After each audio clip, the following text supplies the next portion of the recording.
Second. We are adjourned. Now, I'm calling to order this special meeting of the Glendale City Council, November 3rd, 2015. May we have the roll call, please? Council members Devine? Here. Friedman? Yes, I'm here. Thank you. Garpetian?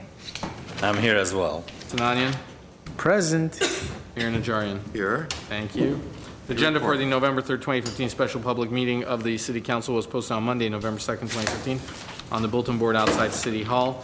For you is the Director of Community Development regarding downtown mobility update. 1A is motion authorizing city manager or his designee to execute a professional services agreement with Nelson Nygaard Inc. for the purpose of conducting an analysis of mobility data to determine the effect of our downtown policies implemented as a result of the downtown mobility study adopted by the City Council in 2007 and conduct additional parking counts in an amount not to exceed $70,000. And there is also a closed session item on the special City Council meeting following this item. Okay. So why are we taking this before the closed session? Well, we can't read the closed session in this meeting as well. That way we don't have to adjourn and... Yeah, we added it to this agenda. So oh, I see.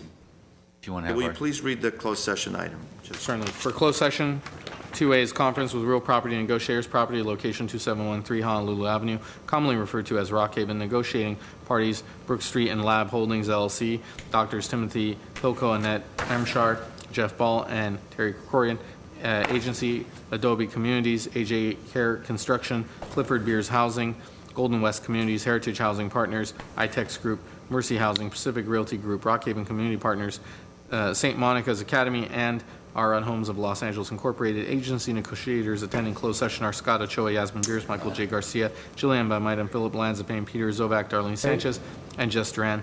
Instructions to the negotiators will concern the price and term for the sale or lease of property.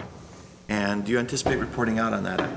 We do not, Mr. Mayor. Okay, so let's go back to 1A. Mr. Ochoa. I will keep it very brief as I bring up Mr. Loomis to give you an update on the mobility plan. This is something that was done as part of the following the adoption of DSP. We need to update this with traffic models, which is underway. We will augment the traffic models as you hear from Mr. Loomis, but we want to be able to give you our best assessment as to where we are, get all of the questions that we can then frame up into this spring's final report back to you on the mobility plan update.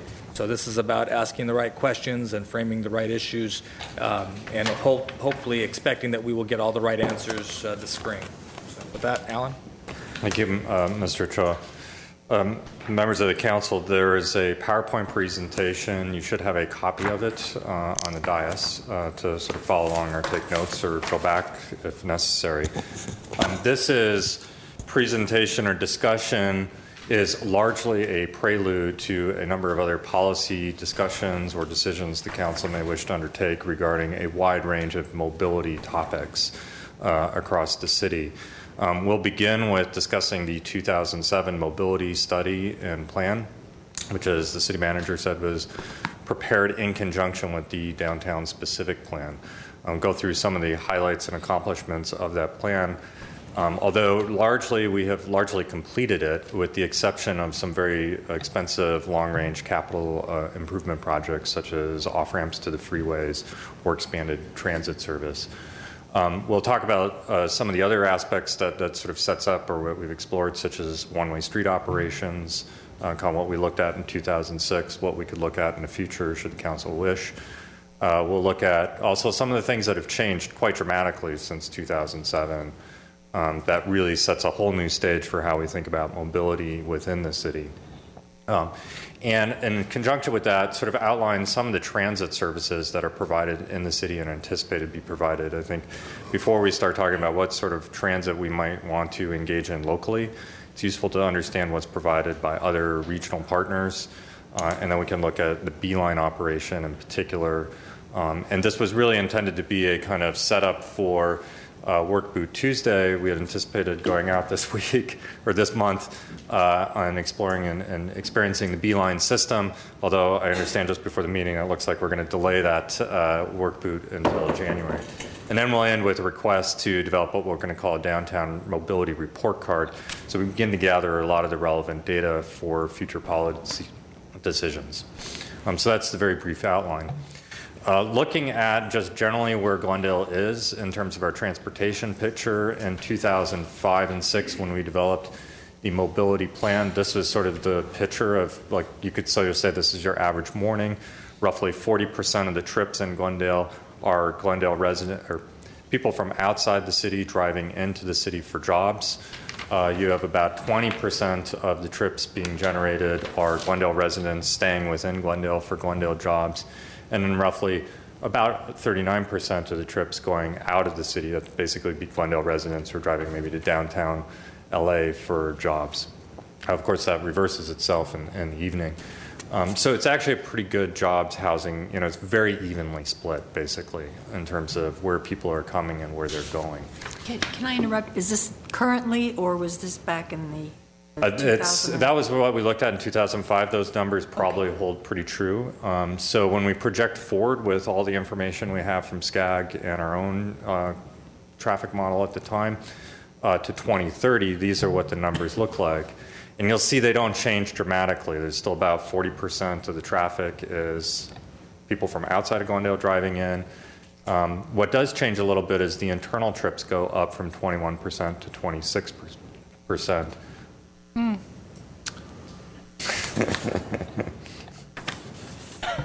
We may be postponing this one too. We have the hard copy, Yeah. so you can keep going. There's a number of very fun animations included as we get on that will be lost, but The fun just left. So we basically still have a significant number of people commuting into work who don't live here. correct. We are seeing, based on the projections, a small increase of the people commuting within town, and so our jobs housing balance, we would say, is probably getting a little bit better. And we're back. We're back. So we see that going up, but generally we don't see a huge change as we sort of project forward with the various growth models that we get from SCAG and other entities. Quick question before we move on. This 328,945 entering, these are the number of people who come to the city, or what does that number mean? Yeah, those are the number of trips coming into the city. So assuming that most of your vehicles are single occupant, that's probably translates to people coming into work. So almost 330,000 people come to the city? Is that what it translates to? I'm going to look back to Fred. Is that correct, Fred? Per day? Yes, per yeah. year? Fred's our traffic model guru. And this is per day, right? Per year? Per day, yes. 300. And that doesn't include the residents of Glendale. So we have 330,000 cars that come to the city every day. Right. So outsiders, I don't want to say outsiders, but people who live outside the city limits.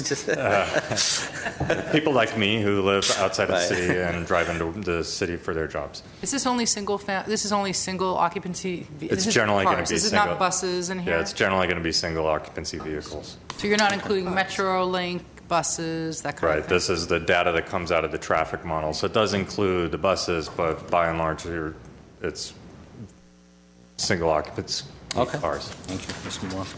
But the point of this is really that we don't see a big change in the kind of proportionality of these sort of trips as we sort of project forward into the future. We're pretty, as I said, pretty evenly split in terms of how our traffic patterns go. So as I mentioned, in 2007, shortly after the downtown specific plan was adopted, we adopted a mobility study that really was intended to work in tandem with the downtown specific plan. There was a wide range of implementation measures that plan put forward, sort of suggestions that in year 5 do these certain kinds of actions, year 7 do another range of actions. And basically, as they'll sort of go through, most of those recommendations have been implemented over time, with the exception of the stuff that was the long-range 10-plus year projects that were generally on the very expensive capital improvement. So a lot of the low-hanging fruit we've sort of taken on. Except for the one-way streets.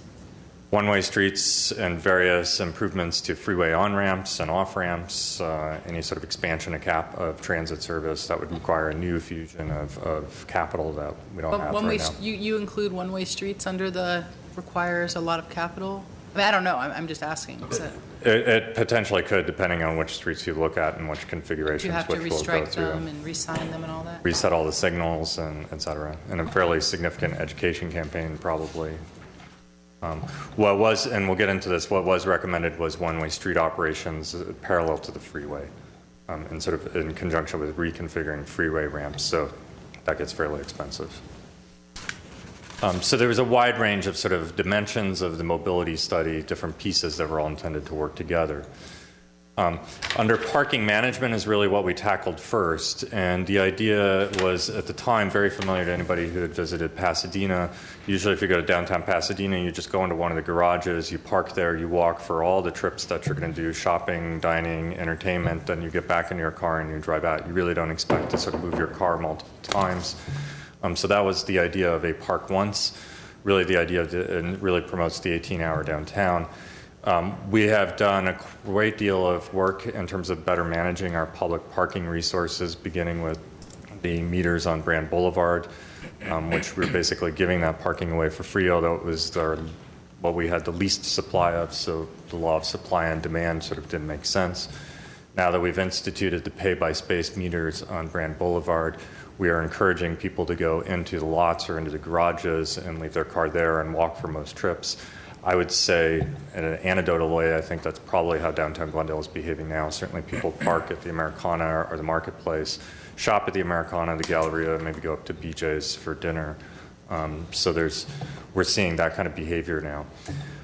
In 2013, we revised our preferential parking permit district process. This was largely focused around the neighborhoods around South Grand Boulevard, car dealers, but that ordinance and procedure could certainly be expanded to the areas around downtown if necessary. The final piece that's actually very exciting for us in terms of parking management is the wayfinding program. These graphics that say pay here will be rolled out across the entire downtown thanks to a grant from Metro. And that is also being done in conjunction with upgrading all the technology and the gate arms in the garages themselves. We'll now be able to have real-time data about how many parking spaces are available in those garages. That information will actually get beamed out to digital signs at various key decision points in the street. Are we doing the type of graphics that we had studied when we did? Do you remember we did I don't know if it was part of the branding program, but we did a wayfinding. Yeah, we did a wayfinding graphics program in conjunction with the branding, and that, which was approved by council just before redevelopment was ended. So it'll be that program? Exactly. Okay, yeah. So it'll all match and... Right, so this will, yeah, exactly. So it'll be a comprehensive plan. And are all the the three parking structures, city structures, now equipped with that the new technology? Because they will be. It's going into place at the Marketplace garage right now. I was at the Marketplace and I saw the first day that they were putting it in. Right. So that'll also allow for, instead of being able to have to handle with cash with a parking meter or a parking attendant in a booth, you'll be able to do what you do at the Americana, which is prepay with a credit card and machine before you go out. So it really brings the parking management up to the kind of current standards of technology. So this will start rolling out this fall, probably be completed by next spring. Transportation demand management is really the kind of programs, the soft programs that encourage people to carpool or take transit as opposed to drive. A big part of that was updating our transportation demand management ordinance within the code. We now have a very strong partner in Go Glendale, which is the rebranded Glendale TMA. So they're sort of up and running. As part of that ordinance, we modified it so that downtown development, once it exceeded a certain size, including the residential development, would be required to join the TMA. So about 80% of the new projects are now required to be TMA members. So the TMA membership is growing as each one of those new projects come online. And they are also managing another grant program called Go Verdugo, which is a partnership with Burbank and Pasadena, and I believe La Canada and Flint Ridge as well. That'll allow for sort of tri-city commuter reduction programs. So say somebody their ideal carpool partner is in Burbank, but they work in Glendale. Go Verdugo will help make those matches. That's a mechanism we don't really have in place right now, with the TMA being just focused on Glendale. At some point, not today, Can you bring back, and maybe it's after the study begins, but I know from presentations I've been given at the Airport Authority and other places, there's a lot of very exciting transportation demand technology that's come online that can do things like in the Christmas season, for instance, when it's so hard to park sometimes at the Galleria or the Americana, that can tell people exactly how many spaces are available as they drive down Brand, in real time, and start directing cars to alternative lots, that sort of thing, or for cruise night, or just different events. So maybe at some point we can talk about ways that we can use that to manage traffic and parking. Yeah, as we have our new wayfinding signs, and hopefully they'll have the capacity digitally to change messages and do things like that and move people around to different structures. Yeah, and I believe the technology that's going into the parking structures for counting the spaces will have the ability to sort of be app-enabled to sort of go out to a website. So before you even leave for downtown, you know that the garage that's closest to your destination is completely full. Maybe you should park a block away. We can also talk to Americana and Galleria about trying to get their data fed in too, so that we can help their shoppers. I know that having gone to the Galleria around the holidays and swearing I would never do it again, that it would benefit them to try to get a better experience at crunch time for their folks. I personally always park at least 2 blocks away in the Orange Street garage when I'm shopping in the Galleria at Christmas time. Right. The mobility study also looked at transit infrastructure and really focused on upgrading the basic infrastructure for transit, which has been the focus over the past 10 years. Part of that was a reevaluation of the fare structure that was done a number of years ago. A big important component of that was building our own compressed natural gas fueling facility in the Glendale city limits. Previously, our buses were driving out to Burbank to refuel and then losing all that fuel and time coming back to Glendale to park overnight. We refuel our buses at the end of every night so they're ready to go in the morning. We've also upgraded all the shelters, and of course we've invested pretty heavily in some new buses. It's worth noting that the Beeline fleet is the first local operator that's 100% all natural gas and 100% low floor boarding in the region. So we're sort of ahead of the curve, been pioneer in that respect. And how many of those buses do we have? Like 30? We operate 37 buses.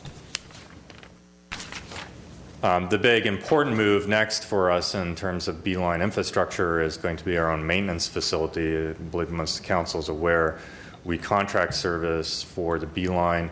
MV Transit has a lease on I'll say somewhat substandard, but certainly very crowded facility where they park and maintain the buses. It's quite amazing what they manage to accomplish in this cramped space.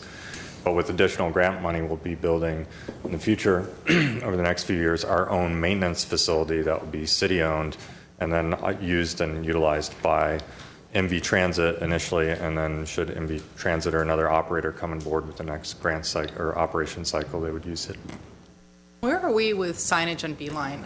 I've complained over the years, less so now because I'm writing it less, but when I was writing it, at the lack of signage, that at least when I was taking it on a daily basis, there was no snapshot at the kiosks, or really should be at every stop, of showing you the whole system and where the buses go. You just have to know. Right.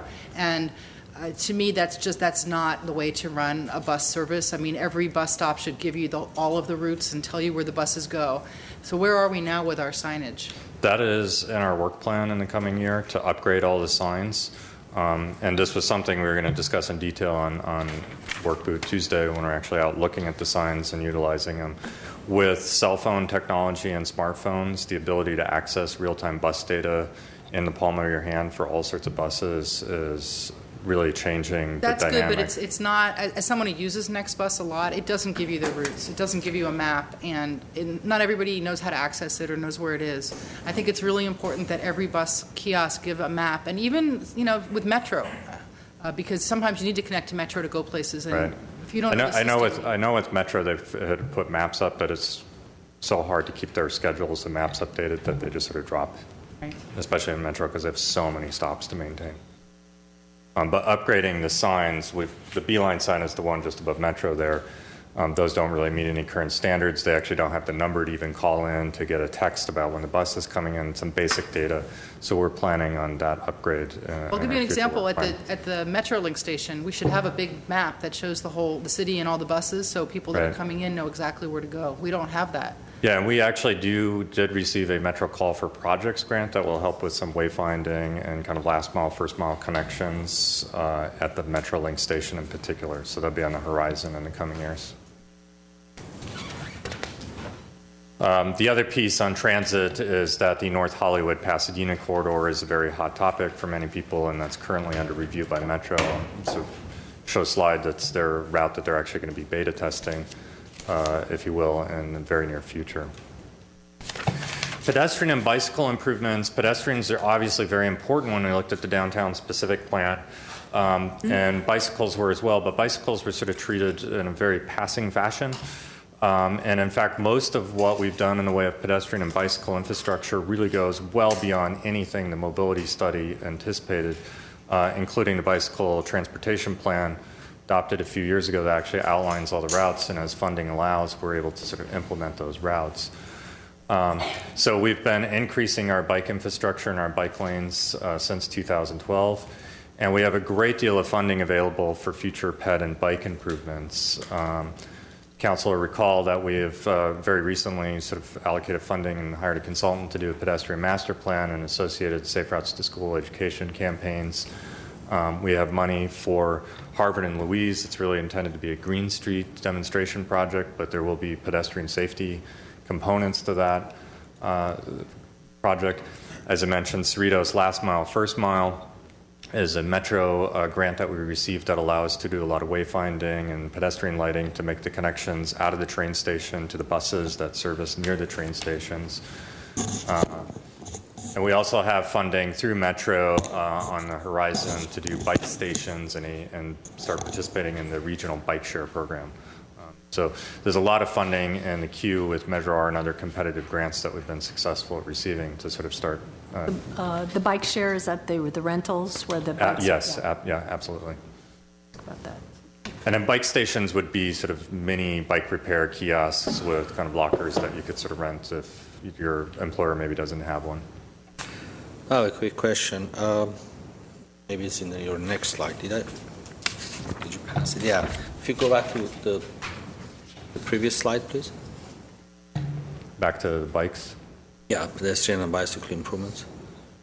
Streets, the street. I think he means. No, this is it. Oh, okay. It says 28 miles of bike infrastructure installed. 5 more miles left to go, or we that's have what more 5 more miles that we were planning on building this year. This year, yeah. And it says 36% increase in biking since 2010. Do we have those numbers as to what it was in 2010 and what it is today? Yeah, since 2010, we've been doing biannual bike and pedestrian counts. So we go back to the same intersections. It's obviously not every intersection across the city, but we go back to the same intersections every other year and do counts, usually in October.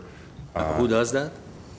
It's facilitated and kind of set up by city staff, but it's a lot of volunteers that are out on the street with little counters, and they're given a program. Here's how to do the counting, and so. Do you have the numbers from 2010 and today for the future? Yeah, I think we've done. I would like to have that. 3 reports now. Three successive reports since 2010. No, I understand, but do you have the counts? Do you have? Yeah, we could provide you. We could provide you with the Okay. reports. Yeah, that would be good. All right, thank you. I have another question. If you'll go back one more slide on the. I just want to interrupt should we not interrupt? and remind council, we do have a closed session. Right. And I know there's 40-some slides in this presentation, so I don't want to stifle anyone's questioning, but maybe if we wait to the end, Fine. We can get Mr. Loomis on track and Keep get him on to. track. it's a transit pun. That's a That was transit my term. question on track. That's Okay. a transit term. I mean, if you guys have a burning question, let's put it that way, you can do it, but, you know, a mid-level question, terms of priority. Mine please was wait. level 5. I think every question I ask is. I'm not going to shut anyone down. This is just a Wait, suggestion. mid-level, what does that mean? Let's move on. Yes. All right, with the mayor's direction, we'll move on. On the mobility plan, also recognized that there are a significant number of vehicles and cars that move for Glendale, and improving our road infrastructure's improvement was important. So we've done since then, some pretty significant improvements on Brand, Colorado, and Central in terms of upgrading the basic infrastructure of those streets, in some cases adding capacity. On the horizon next is some improvements to the Glendale-Monterey intersection at the 134 intersection. I'll largely round out the sort of the least expensive of the mobility studies capital improvements. The mobility study at the time, at the request of council, also explored one-way street operations and some options. So what I'll cover here is really a recap of what we looked at that time, and kind of briefly the conclusions we came to. But generally, the reason to introduce one-way streets is under the idea that it's going to improve traffic flow in and out of a kind of congested area like a downtown business district. The way it does that is that it eliminates a lot of the left turn conflicts that you might have, and that sort of waiting at the left turn lane, or in a case of, say, Broadway, where the left turn movement is blocking through traffic while you're waiting for that opening. So a one-way street would eliminate those kinds of situations. So typically where we see one-way street operations have been very successful is a one-way couplet that pairs a two-way main street. And a kind of classic example nearby of that is going to be Colorado and Pasadena, where Green and Union are the one-way streets that are sort of the bypass to the to Colorado. Or again in Pasadena, where you see the one-way couplet paralleling the freeway. So it's a kind of freeway relief valve. Alternatively, another way you see it is if you've ever been to Manhattan, where it's a very tightly knit grid and every other street goes in the opposite direction in both ways. You can also see this in Portland, has a very tight grid of streets, and so they have a very effective one-way streets in the downtown. To a lesser extent, downtown Los Angeles tries to function in this fashion. So trying to apply this to Glendale presents a number of interesting challenges. So there's a range of advantages and disadvantages to pursuing one-way streets, depending on who you ask and what time of traffic engineering sort of mentality or sort of decade you ask, you might get a different package of answers for advantages and disadvantages. But as I said, generally the advantages of pursuing one-way streets is that you would expect to see an improvement in traffic capacity and traffic congestion relief. The main disadvantage is that you do begin potentially routing people around and having some degree of confusion with drivers trying to figure out where they go. Typically, one-way streets tend to have increased traffic speeds as well. So there's a disadvantage at that level. And it does present some challenges in terms of pedestrian crossings when we introduce one-way street operations. So the alternatives that we looked at the time were Brand and Central. So Central, your right-hand street's always going in the direction of right-hand traffic. So if we looked at Brand and Central, Brand would be one way going northbound, Central would be one way going southbound. This is kind of an obvious kind of couplet and would be the classic way it would have been addressed probably in the 1960s or 50s. Brand and Central, of course, is a couplet paired with the freeway at 134, so you get both of those freeway operations connected. And Colorado, of course, connects you to the west to the 5 and to the east to the 2 freeway. So you could get off of the freeway and then move in and out of the downtown fairly easily with this sort of couplet because it connects to the major traffic generators, which is the freeway off-ramps. This was not pursued beyond this concept slide for various reasons that are probably obvious, that the merchants would probably not be terribly favorable towards a one-way operation on the 2 main streets. Another alternative that's often been suggested is to sort of model ourselves after Pasadena, do one-way southbound on Orange Street, one-way northbound on Maryland. This has some disadvantages in that neither one of these streets really connect up to the freeway or down to Colorado. So if, say, you were getting off the 134 freeway and you wanted to go southbound on Orange Street, you would still have to utilize either Brand or Central. So you're not really seeing that sort of traffic relief. And it's almost impossible to I mean, short of going through the Americana and Central Park, we couldn't connect to Glendale with either one of the, or Colorado, I'm sorry, with either one of these two streets. We could possibly connect up to the good Sanchez 134 freeway ramps, but only with some pretty significant infrastructure improvements and kind of new flyover bridges. And in the case of Orange Street, actually blasting through a private parking structure on Duran. So another option that we explored or sort of looked at very briefly was one-way southbound on Columbus and one-way northbound on Louise or maybe Jackson. Again, this, while it does connect down to Colorado and has the relief valve with the 5 and the 2 freeway traffic, neither one of these streets connects up to the freeway, the 134 freeway, so you don't have that traffic relief. And in many ways, these two streets start to get so far removed from the downtown core of Brand Boulevard that it's not likely they would provide any traffic relief for Brand. Your average visitor driving down Brand wouldn't necessarily know that Columbus is nearby as a relief valve. So northbound, southbound one-way street operations really didn't seem to have any strong candidates. So we looked at east and west. So one operation would be westbound on Lexington, eastbound on California. This does get you out to Glendale Avenue, which of course there is a freeway ramp on connection to 134 there, as there is at Pacific. But Lexington doesn't go all the way out to San Fernando, and you kind of want to make that whole crosstown connection. So the best candidate for one-way street couplet in Glendale, downtown Glendale, is westbound on California between Glendale to San Fernando. That picks up all the north-south streets that connect to the 134 freeway, and then eastbound on Wilson from the same direction. So we did run this through the traffic model we had built at the time to do the Downtown Specific Plan EIR, and in fact, we didn't see any real significant congestion relief from doing this particular operation.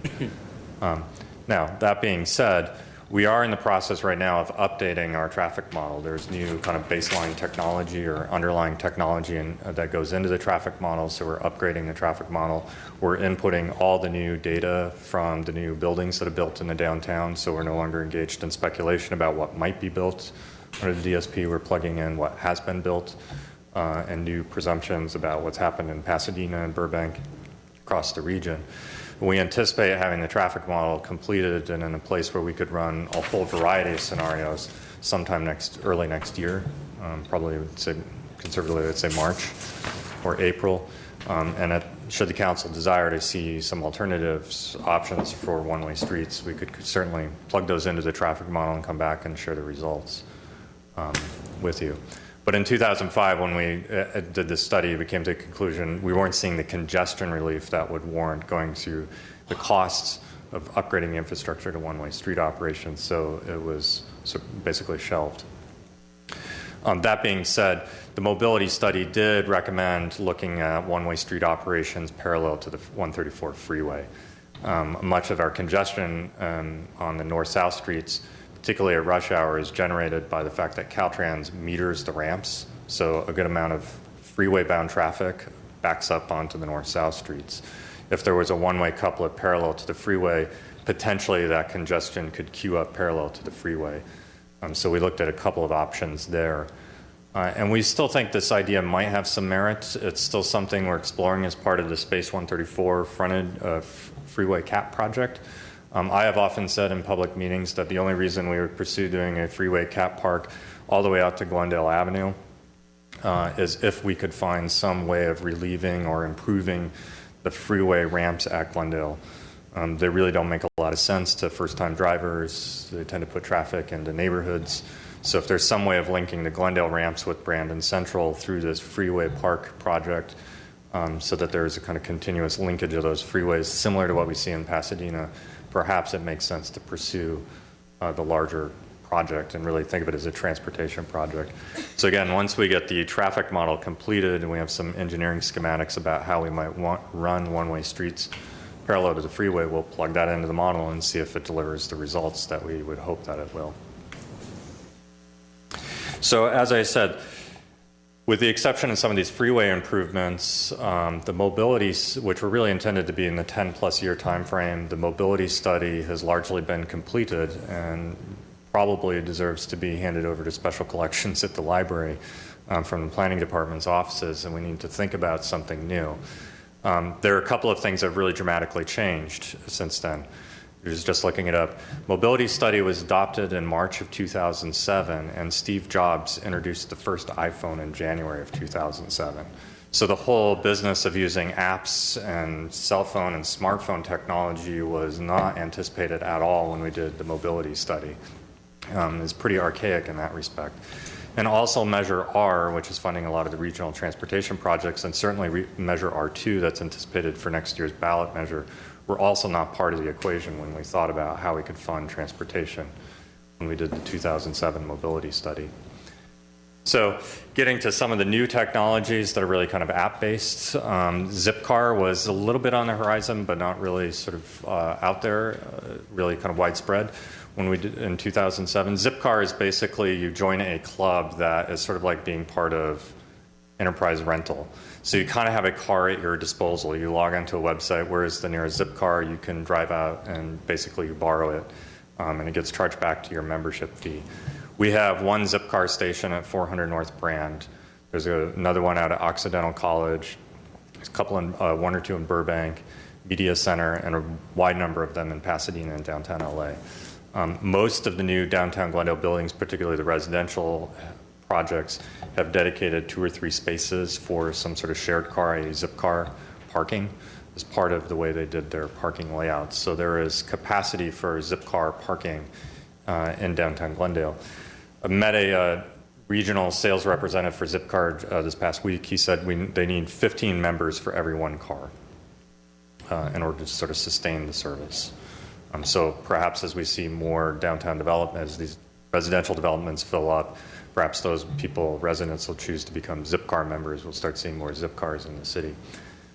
As I mentioned, certainly the iPhone didn't exist when we did the mobility study, so Uber and Lyft, sort of classic disruptive smartphone technologies, were not on the horizon at all. Regardless of what anybody might think about their sort of legality or the way they operate or their kind of competition with taxi cabs, they really were not part of the mobility equation when we did the downtown mobility study. So how they interact and what they mean for the way people get around is something completely new. Many cities are still trying to figure out. There's a variety of new technologies on the horizon now too, that of course that we didn't see. One that was presented to the TPC fairly recently is on the right-hand side, personal rapid transit. These are sort of, they could be sort of magnetic levitated powered or kind of monorail style cars. The idea is that they're individual sort of cars, and what you see, the bottom row is basically a row of cars that are waiting for passengers to just step up and board them. And then you punch in your destination, and the guideways will take you to your destination, and you would merge with the upper track, which is the moving cars. So unlike a train system where you basically have to stand and wait for the train to come, and then you go wherever that train goes until you get off your stop, in theory, personal rapid transit allows you to have basically on-demand service. What we've seen looking at this is that this is very effective in airports, for example. Heathrow has a pretty robust system of this kind. But many of the people who are looking at this say, well, Google is just about to unveil self-driving cars or self-driving taxis that will have basically the same degree of kind of mobility options, and if not more, because it won't be constrained by any sort of fixed rails, and that may provide the same kind of freedom that a private car does, but without the necessity of driving. So self-driving cars, whenever they become legalized, is really going to change how we think about transportation. I personally don't think it's going to help congestion. There's all sorts of self-driving cars and vehicles out on the streets. And then, of course, you have all sorts of traditional technologies, such as a variety of streetcars and trolley types that have been operating for hundreds of years, and that's also could be part of the mobility equation. But we think that before the council begins offering sort of strong policy direction to go pursue one of these technologies or another, it's worth understanding how our regional transit system works and then diving into the Beeline system. And as I said, we were hoping in a few weeks to do a real in-depth study on the Beeline and self-riding the buses themselves. So looking at the regional transit picture, Metro, the county transportation authority, is the sort of primary provider, but certainly not the only provider of transit services across the county. This is their 15-minute service map for the county. This, in their eyes, is basically on these routes, you could walk out the door and get a train or a bus within 15 minutes without knowing what the schedule is. So you don't have to plan your life around the schedule. Now, this is only peak hour service and only weekday service, if you look at the asterisks on the map. Glendale is up there at the top. So you can see we don't have a lot of their 15-minute peak service running through Glendale. But we do have quite a bit of transportation service running through Glendale. So looking at the big picture, the kind of long-range regional transit, the kind of primary one, of course, is Metrolink. We have our Metrolink station at the south end of the city, and on the map you can see the outline of the city of Glendale. And I will highlight, this is the downtown core, so the 134 is running right across here. This is the 5, so the train line is basically running parallel to San Fernando Road, as you know. The Verdugo Mountains up here, and then you can see La Crescenta Valley up above. So Metrolink, of course, provides long-range regional transit service with our own stop in South Glendale and then a very close-by stop in downtown Burbank. There's also LA DOT runs a commuter express buses that generally parallel and run on the freeways. So there's that service that runs through the city.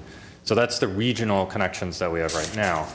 Now, if we move forward in time, there are a number of regional transit connections that are on the horizon. The most talked about, of course, is high-speed rail or Echo Rapid Transit, some sort of large-scale, sort of statewide transit system. Under the current conversations, high-speed rail will run parallel to Metrolink service with a stop at the Burbank Airport, but none in Glendale. And then the other conversation that's very active is some sort of regional transit connection, probably bus rapid transit or some sort of bus connection between Pasadena and North Hollywood. So it would connect between Del Mar Station and Pasadena, run down the freeway through the media center, and then head up to the North Hollywood Station, where the Orange Line bus rapid transit that takes you across the valley to the Warner Center connects with the Red Line subway going down into Hollywood and downtown LA. Very recently, Burbank Bus is also running all-day service from North Hollywood to Bob Hope Burbank Airport. So this connection would mean you sort of get on this corridor, you get up to North Hollywood, then you'd be able to transfer to take Burbank Bus to Bob Hope Airport. And this is all a prelude to kind of larger, kind of more permanent infrastructure plans that Metro would hope to build should Measure R2 pass. However, this particular service as a pilot will start in the spring, and I believe Councilmember Najarian championed this in his capacity as one of the Metro board directors. So this is very much under study, this kind of regional east-west connector between Pasadena and North Hollywood. There are, however, also existing transit lines that run through Glendale from a regional transit, and that would be Metro Rapid. There are 2 Metro Rapid buses existing right now in Glendale. These are the red buses. They do run on city streets. They don't have dedicated lanes, but they have a limited number of stops. So they're a bit quicker than the local service. The 780 bus is the east-west one that connects to Pasadena through downtown Glendale and out into Hollywood.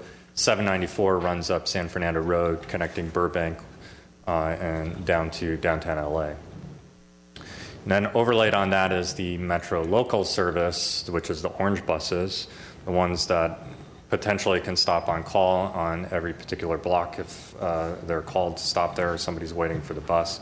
So there's a wide range of local services you can see covering Glendale and the sort of orange lines. So just so you could sort of see the overlay of how this works with high-speed rail, Metrolink, Commuter Express, then the North Hollywood-Pasadena corridor, Metro Rapid service, Metro local service, and then the B-Line, our local B-Line service, is really intended to be the sort of filler and a kind of feeder to these regional services. So on this map, the B-Line is the kind of the pink. You can see how it fills in some of the gaps. So it's really designed to be a feeder to the local or to the regional service.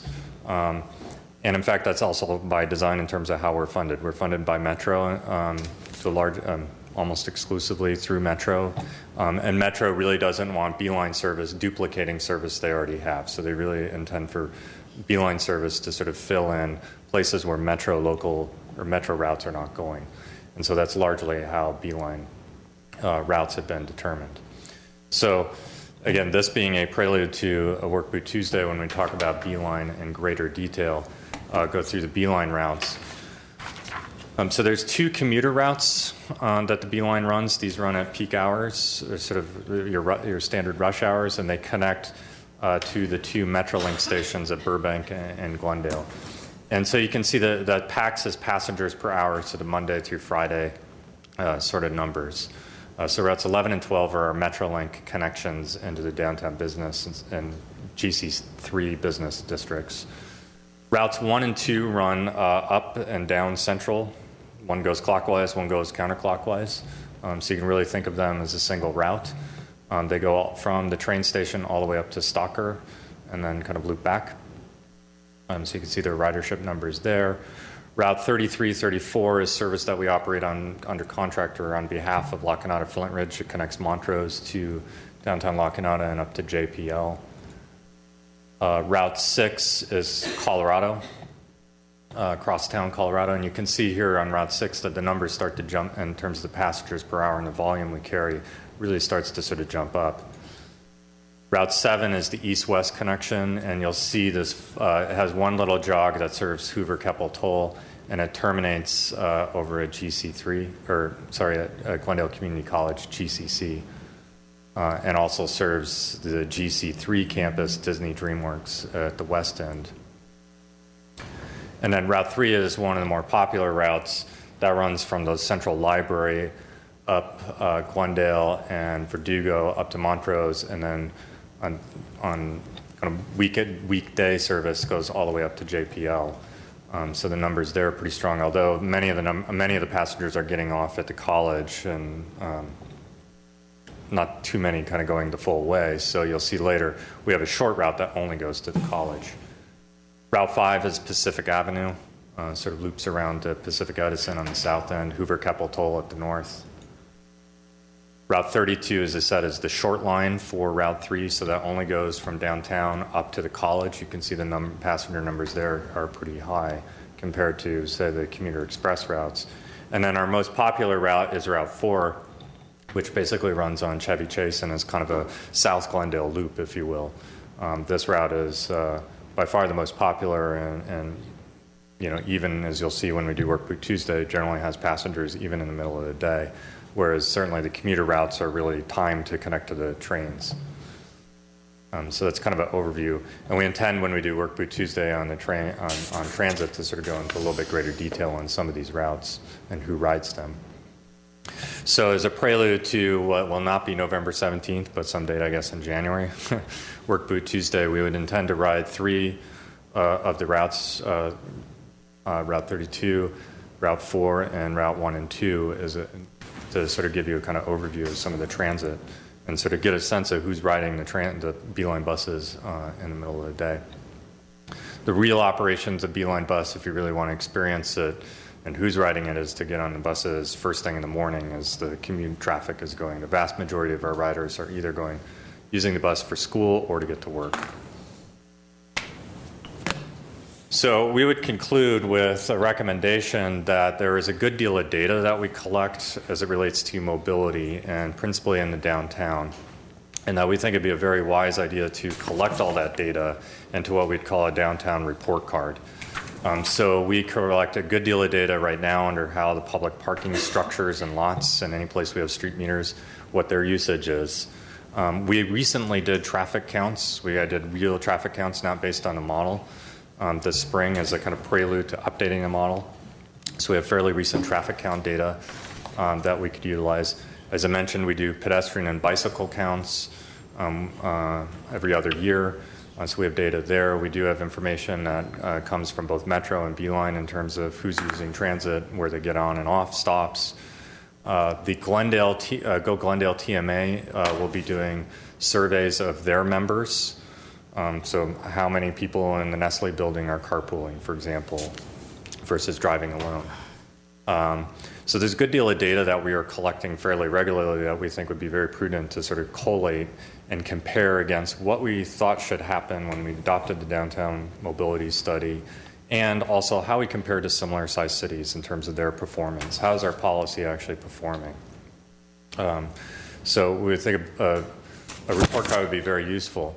So we're recommending that we go enter into a contract with Nelson Nygaard, which is the team that wrote the original mobility study. So we kind of want to hold them accountable for all the ideas they told us to do.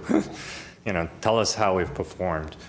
They are also under contract through the ped and bike plan to do the pedestrian and bike counts for this coming year. So they're already going to be doing some of this data collection that we'll need. Most of this data is stuff that, as I mentioned, we'll already be collecting. However, part of the $70,000 contract with Nelson Nygaard is for them to do some on-street parking counts in the residential neighborhoods that ring the downtown. That's a very labor-intensive thing to do because you literally have to go out in the street and count license plates or count cars at different times of the day to figure out how much occupancy the on-street parking in the neighborhoods have. But given the possibility of downtown having spillover parking into the neighborhoods, we think that'd be a very prudent exercise to go through. So we would hope that this would serve as a biannual, if not an annual, report card, that every fall we could collect this data, have consultants process it for us, present it back to us in the spring. That way it's in front of the council, like I said, at least on a biannual basis. In the spring, as you step into budget discussions and decide how you'd like to allocate resources for mobility, to have that informed by data. And of course, if we maintain this report card process over a couple of years, it'll actually give us a good trend line to know whether we're improving or our ridership numbers in transit or bicycling numbers going up, or are they staying flat, and then we could readjust our policies accordingly. The $70,000 that we're requesting is in CDD Urban Design Mobility's budget resources for this fall, so there's no specific appropriation that we're asking for. And so with that, happy to entertain any questions, and most of the transportation mobility team is here to dive into greater detail. Okay, questions?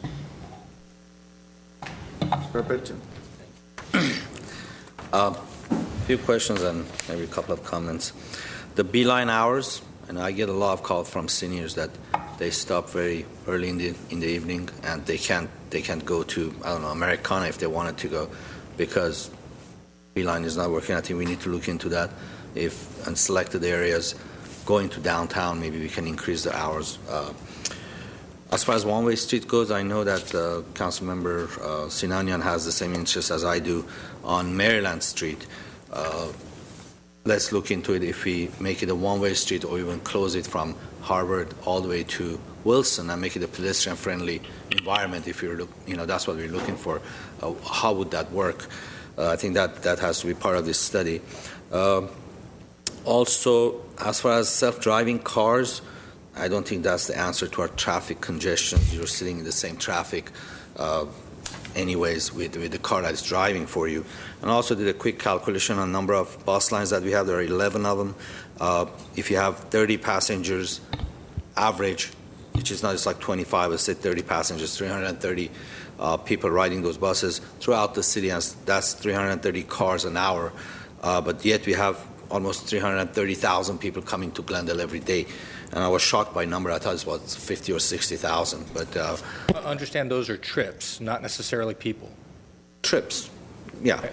So it could be one person taking multiple trips within that count. Fine, but again, trips. I stand corrected. But we have those cars coming in every day, in and out. I mean, it's a lot. And I don't think the buses will even they're not putting a dent into our traffic issues. It's good to have. I'm not saying not to have it, but we have to improve it. We have to increase it. But I think we need to look into the alternatives as well, such as personal rapid transportation. And I know the cost is high, but we cannot just dismiss them at this point. Also, the counts that we have on the bicyclists or cyclists, those counts, we have all the counts for the cars coming in, the people that use the buses.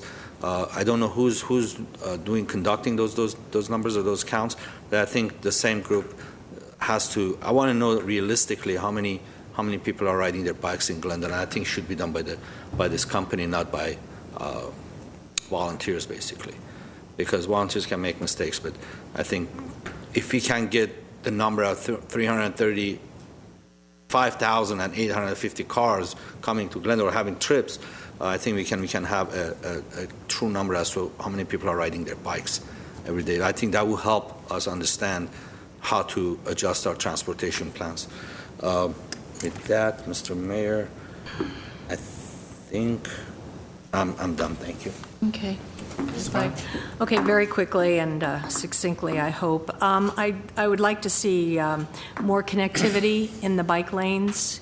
I noticed in the one diagram that you had up, there were a lot of parallel streets, and the bike lanes were only about 2 blocks, and then what? So I'd like to see more connectivity worked on there. I do think we need to move forward on more pressing mobility concerns like congestion and parking, so I'd like to see that. And I'm glad the traffic model is taking into consideration the one-way streets, so I'm looking forward to that information. Innovative parking solutions I think we have to look at, shared parking. I know you talked about Park Once, but what else can we do? And also the feasibility of that downtown shuttle, maybe using electric buses. I'm having I hear you saying that there are these trips that go up and down. Beeline goes to Chevy Chase Canyon, yet I'm still hearing from residents that they get down to the hospital from the canyon and they have to, in 10 minutes, and they have to wait there for 3 hours for another bus to come and take them home. So somehow we have to work on those the bus lines and the trips that they're making, and make sure that our citizens have the transport, especially our seniors, that they have the transportation at hand that they need. And those are my comments. Thank you. Thank you for a very comprehensive and very interesting presentation. It's a good thing the mayor cut us off, because I would have had a lot to talk about, but I can certainly wait until we see the full study come back. One thing I would like us to look at that wasn't in here, and it may or may not be feasible, but given that, at least for the time being, we're not going to be running buses up into the hills all over Glendale.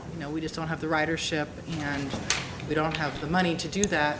I would like us to take a look at what I know some other cities have done and look at taxi vouchers for, at least for economically disadvantaged seniors, if not for all seniors, to get people out of their cars and make sure that they have some options other than dial-a-ride. And it might be more economical than increasing dial-a-ride service as the population ages. It certainly, I would think, would be a lot more economical than just running a lot of Beeline buses to areas where we don't know if we have the ridership to really support them.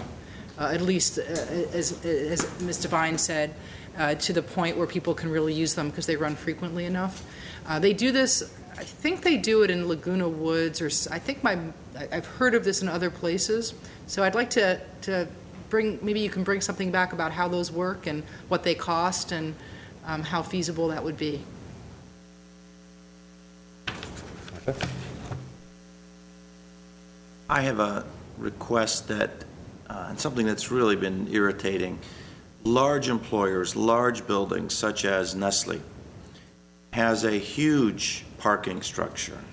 Due to their pricing model, many of their employees park outside in the neighborhoods, taking spots from our residents in the multifamily areas, and basically forego parking in the structure. There's got to be some sort of edict that we can issue to these employers, large ones. I'm picking on Nestle because I've seen it day in, day out, to get their employees in their structure. That's why we force them to build parking. Our zoning codes assume that if you build the parking, the folks that are in your building are going to be using it. And that's just not the case. And whether it's a revenue issue for them, they've got to realize that it's not what the city had in mind when we asked them to build 3 spaces per 1,000 of office. I'm not sure. I think that's the code. And that's Nestle is one, and there are others, just down brand where they are pricing the employees out, shoving that onto the residents. And we have all heard the complaints of residents for the lack of parking. So if they could look at that and perhaps validate my suspicions, that would be good for us. Then maybe we can set some policy on that. Just last question. The entity that we're entertaining granting the contract, Nelson Nygaard, I understand the reasoning that we're going with them without an RFP is that they know Glendale, they have extensive knowledge of Glendale, and they have experience. So my question is, do we at least have an educated idea about whether the $70,000 is sort of in the market range? And if so, what do we base it on? We believe it's a reasonable cost. We did not ask, to be honest, we did not ask as sort of alternative competitors to sort of say, give us a kind of ballpark cost for doing similar sort of service. But Nelson Nygaard, as I said, they know the city well, so we believe that they're giving us a competitive cost because they have a lot of baseline data to start with. It's also on the cost range to similar studies they've done for us in the past. When we did a significant amount of study regarding overflow parking around the Brand Boulevard of Cars, Nelson Nygaard was contracted to do a similar sort of study. They've also done a similar study for the area around the Metrolink station. So this is in a similar price range for similar services they've done for us before. Yeah, and I mean, frankly, it seems like they're doing a lot of work, or the amount of information that's out there that they need to be dealing with is a lot. So for $70,000, sounds like it's not that much money. But if I may, I will note that approximately $20,000 of that is just to do the parking counts, the on-street parking counts for where we don't have meters, the neighborhoods surrounding the downtown. That's a very labor-intensive exercise. So you do have to go out multiple times to sort of get some trend lines. Sure. Okay. Thank you. Okay, is there a motion at 1A? Move the item. Roll call, please. Council members Devine, Yes. Friedman. Yes. Garpetian. Yes. Sinanian. Yes. Mayor Najarian. Yes. So we will recess to closed session for our special meeting.